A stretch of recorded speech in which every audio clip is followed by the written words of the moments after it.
First, I want to say a huge thank you to Phil and the team for leading worship this morning. It was wonderful to just worship and enjoy it. And, wow, as much as you can with a baby who won't let you go. Decided it's probably best that she go out now, otherwise it's going to be a bit of a distraction. But just before I start, I'm going to pray. Lord, thank you for bringing us all here together to hear your word, to come and worship you and just be with you.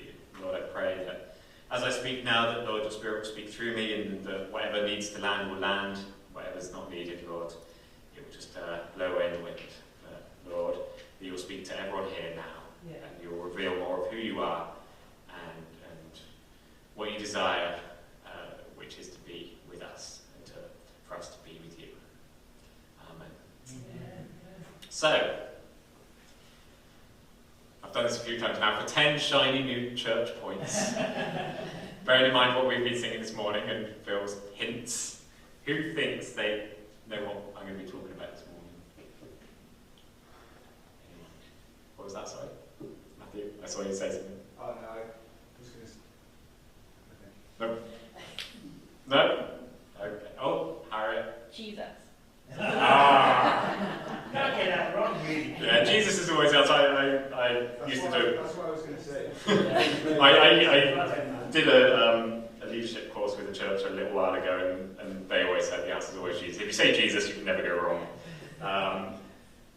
So yes, of course, Jesus will get mentioned, as he always does. But what I'm going to be talking about today is actually not positive per se. It's a negative, which is going to be talking about fear.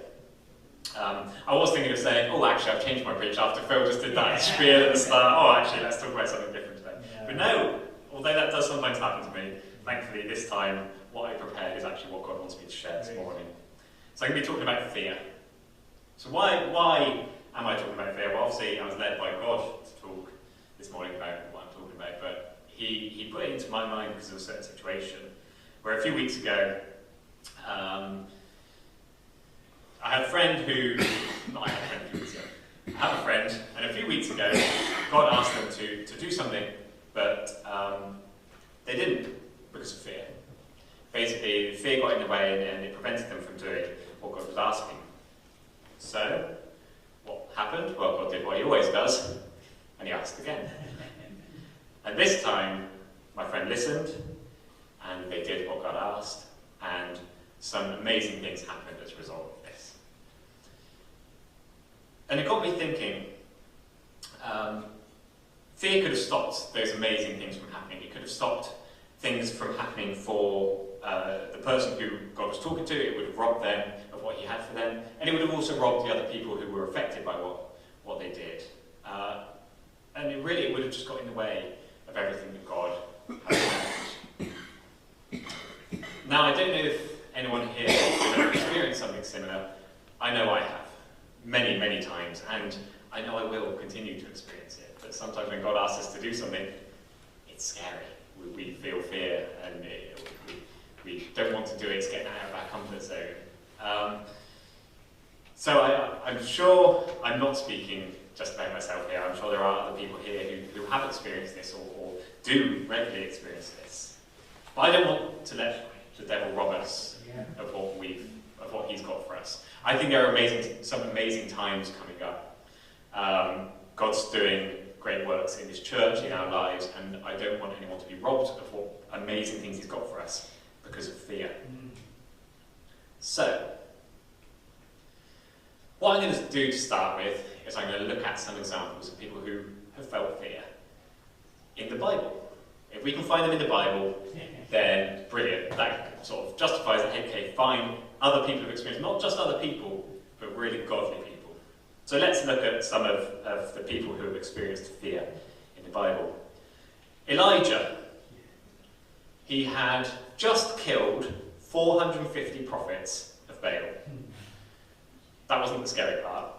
I would have thought that would have been. But then Jezebel, the wife of the king, finds out and wants to kill him. And at this point, what does he do? We can read in 1 Kings 19, verses 3 to 5. Then Elijah was afraid, and he arose and ran for his life and came to Beersheba, which belongs to Judah, and left his servant there.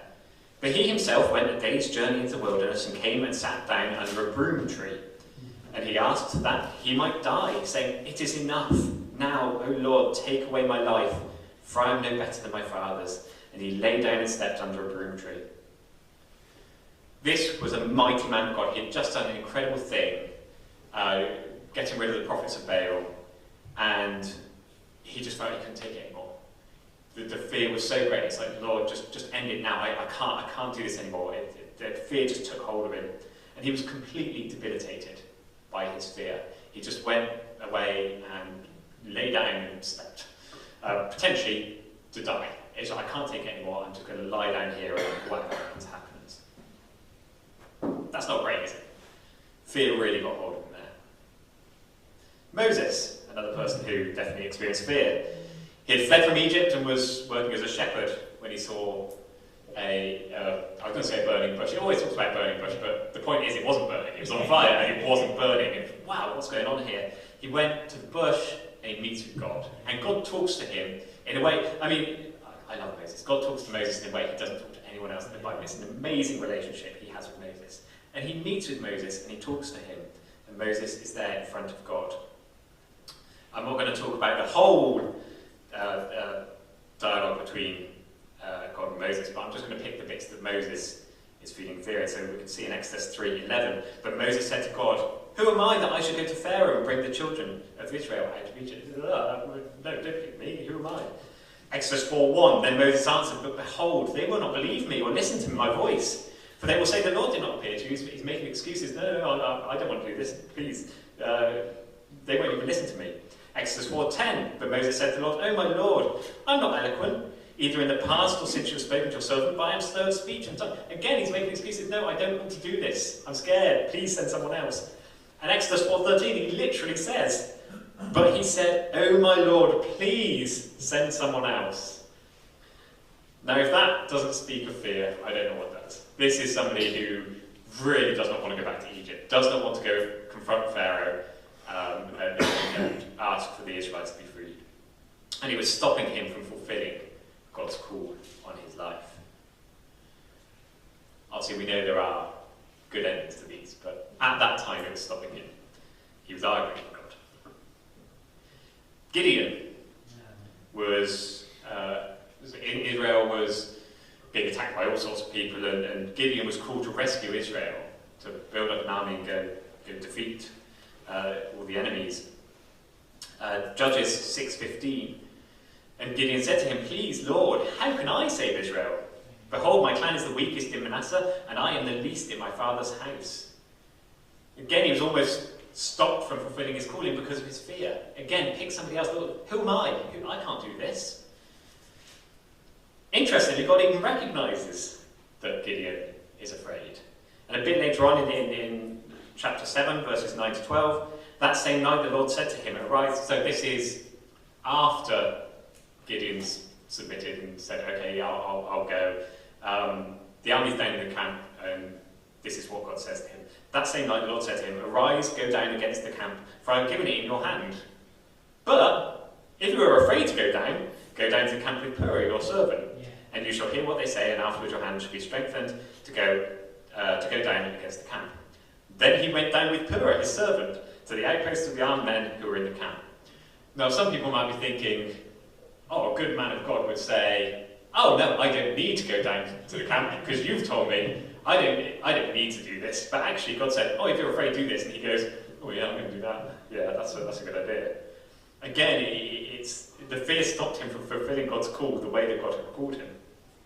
That actually he could have just done it. And similarly, if we go back a step, Gideon took 10 men of his servants and did as the Lord had told him. But because he was afraid of his family and the men of the town to do it by day, he did it by night. And again, God called him to do something, but again, fear got in control. So far, we've just looked at the Old Testament, so what about some New Testament people? Well, the New Testament, they've got the Holy Spirit and everything now, they're fine, they never feel fear. Well, Ananias, he was a godly man, but he knew who Saul was. When God called him, he didn't want to go for fear of Saul. Acts 9:13-14, but Ananias answered, "Lord, I have heard from many about this man, how much evil he has done to your saints at Jerusalem. And here he has authority from chief priest to bind all who call on your name. Now this is somebody who does call on Jesus' name. He knows if I go and see Saul, from the rumours that I've heard, he's just going to bind me up and throw me in prison, possibly kill me. He's afraid. Right so. Peter, well, I call him the trier. He tried, he did it, he kept going, he pushed through. He was there when Jesus was walking on water in Matthew 14, verses 26 to 31. But when the disciples saw him walking on the sea, they were terrified and said, "It's a ghost!" And they cried out in fear. Interestingly, that's not the point of fear, but again, it's good. But immediately Jesus spoke to them, saying, "Take heart, it is I, do not be afraid." And Peter answered him, "Lord, if it is you, command me to come to you on the water." He said, "Come." So Peter got out of the boat and walked on the water and came to Jesus. But when he saw the wind, he was afraid. And beginning to sink, he cried out, "Lord, save me." Jesus immediately reached out his hand and took hold of him, saying to him, "O you of little faith, why did you doubt?" Even in the midst of doing what God had called him to do, this wasn't even just sort of before, "Oh, I can't do this because I'm afraid." He was actually doing it. And even in the midst of that, his fear got in the way and it debilitated him. Jesus never felt fear. He was the Son of God. He was the pure, spotless, perfect. He went to pray in the Garden of Gethsemane after the Last Supper. Matthew 26, verse 38 to 39. Then Jesus said to them, "My soul is very sorrowful, even to death. Remain here and watch with me." And going a little farther, he fell on his face and prayed, saying, "My Father, if it is possible, let this cup pass from me." Again, to me, that sounds like he did not want to do this. He was afraid. This is Jesus, pure, spotless, perfect Son of God. So I want to take a point here to say it is not a sin to feel fear. People feel fear, and that's not the problem. So many people experience fear, including many godly people, even Jesus himself. These stories could have all ended differently, but what do we find? Elijah continued to prophesy and do God's will, leading to another great prophet, Elisha. Moses freed the Israelites from Egypt. Gideon defeated the armies gathered against Israel. Ananias healed Saul, allowing him to become one of the greatest apostles of all time. Peter became another of the greatest apostles and the rock on which God built his church. And Jesus, most of all, he died so that we could all live and be with him once more. How did these stories have such good endings? Well, again, we can read. Some of you keen-eared people would have noticed that I missed out a part of that last verse I did with Jesus in the Garden of Gethsemane. The last part of that verse, Matthew 26, 39. "Nevertheless, not as I will, but as you will." Each of these men of God chose to let God be their master, not their fear. It's not a sin to feel fear. It's a sin for fear to be our master. We know that man cannot serve two masters. We read in Matthew 6:24. No one can serve two masters. For either he will hate the one and love the other, or he will be devoted to the one and despise the other. Now, in this sense, it's talking about you cannot serve God and money. This example here is money, but the same holds true for fear. If fear is your master, then God cannot be. Because you're listening to your fear rather than to him. But the good news is, if fear is your master and God cannot be, then the same holds true in reverse. If God is your master, then fear cannot be. Now, boom, done. Easy. No. Easier said than done. So what can we actually do to help us accept God as our master and put fear back in its place? There are several things. So there are some things that God very generously puts in place for us, that actually he just gives us what we need. And there are some things that we have to do ourselves. So let's look again at some of these examples for some guidance. So one thing that God does for us, that we don't need to do anything for this, he provides. Look at Elijah again. God sent an angel to provide Elijah with what he needed to strengthen him. So you can read just after that bit we read before. It's in 1 Kings 19, verses 5 to 7. And behold, an angel touched him and said to him, "Arise and eat." And he looked, and behold, there was at his head a cake baked on the hot stones and a jar of water. And he ate and drank and lay down again. And the angel of the Lord came again a second time and touched him and said, "Arise and eat, for the journey is too great for you." Elijah was at the point where it's like his fear had got him to the point, I give up, I can't do it anymore. And God provided him what he needed to give him the strength to carry on. Moses similarly received resources from God. Exodus 3:17, "Take in your hand this staff with which you shall do the signs." And if you remember around that, God told him, throw the staff on the ground and told him to stay, and he did all these signs, and God gave him something to hold on to. He gave him tools to help him get through his fear. God gives us various different tools that we might need, or provides us with whatever resources may be required to fulfill his call. He never leaves us wanting. And again, there's this very often quoted, I'm not even sure where it came from. I'm sure so many people here will tell me who is the original author of this quote. God doesn't call the equipped, he equips the called. If he has called you to do something, he will never leave you without the tools you need to fulfill that calling. If you're in a place where it's like, God, I can't do this because I haven't got X, Y, or Z, God will say, okay, here's X, Y, and Z, and he will give you everything you need. So you should never let fear will never get in the way of God providing for you what you need. What else does God do? Well, we can look at the example of Moses and Jesus. God sent others to help.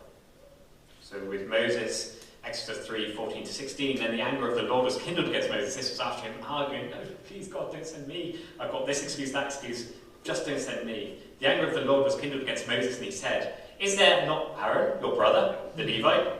I know that he can speak well. Behold, he is coming out to meet you, and when he sees you, he will be glad in his heart. You shall speak to him and put words in his mouth, and I will be with your mouth. I will be with your mouth and with his mouth, and will teach you both what to do. He shall speak for you to the people, and he shall be your mouth, and you shall be as God to him." God gave him somebody to stand with him, to speak for him, to sort of fill in that gap where he felt he couldn't do it. Moses was afraid to do it alone, but God gave him his brother. And similarly, Jesus, again, the perfect Son of God who had the best relationship with God of anybody ever. Matthew 26:36-38, that Jesus went with them to a place called Gethsemane, and he said to his disciples, "Sit here while I go over there and pray." And taking with him Peter and the two sons of Zebedee, he began to be sorrowful and troubled. Then he said to them, "My soul is very sorrowful, even to death. Remain here and watch with me." And Jesus lent on his friends more than once. This is just the example at the end, but there were so many times throughout his life that he was with his friends. They weren't just his disciples, they weren't just sort of following and listening, hanging on to his every word. They were really doing that as well, but they were his friends. One of the most beautiful examples, he even calls himself John the Beloved. He knows who he was, and in his gospel it talks about when he rests his head on Jesus' shoulder. They were friends, they were so close. And Jesus lent on his friends. They are a great provision from God for us as well. We often talk or sing about God being enough, and it's true. God is enough. We don't need anybody else. If God's calling us to do something and there is no one else, he will be enough. But God is also wonderful to provide us with other people who can stand with us. While he is enough, he loves for us to be with others and to do things together. He gives us people to stand with us, to walk with us, to pray with us, to encourage us. We don't have to go through this alone, and so we shouldn't. There are always people around. If you're at a point where fear is just taking hold of you and you just feel you can't go on, God's given you so many people that you can talk to, that you can ask to pray for you, to stand with you, to encourage you, to teach you what you might need to get through. Another thing that God gives is, if you're asked for it, God can send confirmation. Again, let's look at the example of Gideon. Conscious of time, I'm not going to read the whole thing with Gideon and what he did, but there was that first bit where we read earlier about him, God saying, "Go down to the camp with your servant, and you're here." And God gave him confirmation that things will be good. And again, before that, when God had originally called Gideon, he's like, oh, well, if it's really you, God, I'm going to put this, was it sheepskin, goatskin, if you put a fleece outside, and in the morning, it will be dry and the ground will be wet. And then he did the other way around, the ground will be dry and the beef will be wet. And he tested, got it, it's like, I need confirmation that this is really you. And that's okay. Sometimes God asks us to do something massive. And you know what? It's okay to say, God, can you help me believe that this is you, because I need to know before I step forward. If we're ever unsure, then we can ask him for confirmation. So these are some wonderful things that God just gladly gives to us. But there are also things we can do and should do ourselves. Let's look at Elijah. After being restored, he went away and he listened to God. This is a big thing here. Again, I'm not going to read the whole thing because time and this passage is a bit long. He came to a cave and lodged in it, and behold, the word of the Lord came to him. And the Lord comes in lots of various different things come, but they're not God. And then eventually, after the fire was the sound of a low whisper. When Elijah heard it, he wrapped his face in his cloak and went out and stood at the entrance of the cave. Behold, there came a voice to him and said, "What are you doing here, Elijah?" And then it goes on. When we are unsure about what God's asking of us, or where we should go next, when that uncertainty is controlling us, we need to make space to listen to him. And if we ask, and then listen, he will direct us. Another example of something we can do, we look at the examples of Peter and Jesus. They both called out to God. And again, this is another sort of big, obvious one, but it's a great one to do. Matthew 14:30, again, Peter was on the water, walking on the water. When he saw the wind, he was afraid and began to sink.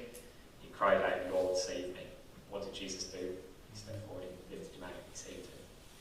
Matthew 26:39, this is Jesus. Going a little farther, he fell on his face and prayed, saying, "My Father, if it is possible, let this cup pass from me. Nevertheless, not as I will, but as you will." A few verses later, again, for the second time, he went away and prayed. A couple of verses later, so leaving them again, he went away and prayed for the third time, saying the same words again. When we know our God is asking us to do something, but fear is getting in the way, then what better thing to do but to pray? Talk to him. Tell him how you're feeling. Call out to him, ask him to help. Philippians 4:6. Do not be anxious for anything, but in everything, by prayer and supplication with thanksgiving, let your requests be made known to God. If you're struggling, if fear's getting in the way, pray. Ultimately, this links in with the last two. The best thing that we can do to make him our master, and to put fear in his place, is to spend time with him. Isaiah 41:10, "Fear not, for I am with you. Be not dismayed, for I am your God. I will strengthen you, I will help you. I will uphold you with my righteous right hand." When we're with him, Philippians 4:13, "I can do all things through him who strengthens me." And 2 Corinthians 12:9, "But he said to me, my grace is sufficient for you, for my power is made perfect in weakness." He will always be with us. He is always with us. But it's easier to know that when we are actively spending time with him. He's always there. But when we are with him, when we are actively with him, we know he's there. And how much better things are in those times. And similarly, we need to spend time in our Bible. Romans 10:17, "So faith comes from hearing, and hearing through the word of Christ." Proverbs 30, verse 5. "Every word of God proves true. He is a shield to those who take refuge in him."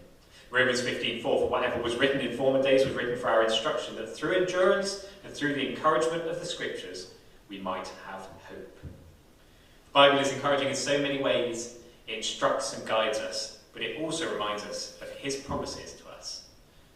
For example, Jeremiah 29:11, "For I know the plans I have for you, declares the Lord, plans for welfare and not for evil, to give you a future and a hope."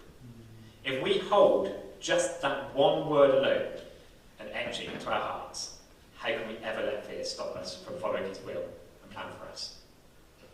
That's just one verse. The Bible is full of them. So the more we dig into the Bible, the more we can lean on A side point of something else that might help some people to overcome fear and to lean on him. When I was discussing with Jen what I was going to be talking about, she reminded me of something a friend once said to us, a very wise friend who had dealt with fear in her past and was speaking to Gemma because Gemma was struggling with fear. And this is a practical way of changing how we think about what God's asking us to do in order to put fear in its place. And her perspective was this: instead of asking what you might lose if you go for it, ask what the devil might win if you don't. Give an example. God asked me to share a Bible verse with someone I don't know very well. What might I lose if I do it? I might get it wrong. The person may reject what I'm saying. Maybe a bit embarrassing. What might the devil win if I don't do it? The person may never be set free of something that's stopping them from meeting with God. Sin may continue to go unchecked. Hopelessness, fear, despair, fear, hate, all of these could continue to thrive. If I think about it that way, there's no way I'm not doing what God's asking me to do. And so for some people, if you're struggling with fear and you just need a practical way to switch it around, just ask yourself, not what could go wrong if you do it, but what would be wrong if you don't. Yeah. So conscious of the time, just going to quickly wrap it up now. Let's say recap. Most, if not all, people experience fear at some point when God calls us to do something. And this includes godly people, even Jesus. And there is nothing wrong with feeling fear. Fear itself is not a problem. Letting fear be the master is the issue. But we are not only struggling with this. Again, we have all those examples of people who struggled with this. But what we need to do is we need to put God as our master over fear. And things we can do to help with this, we can lean on those who God has put around us. Use the tools or resources He has given us. Spend time with Him. Listen to Him. Pray to Him. And read His Word. And my final point I want to make: it's okay to make mistakes. God is so wonderful for giving us second and third and fourth and fifth and sixth chances. Not second. No, just scrub that through. He will constantly allow us to keep trying. And if we make a mistake, it's okay. Just say, you know what, sorry, I missed that one. Try again. I know for myself, there have been so many times where I've missed it, but God's been gracious to let me have another go. And my friend that I spoke about at the start, they got the second chance, and because they went for it the second time, so many good things came out of it. So do not be afraid.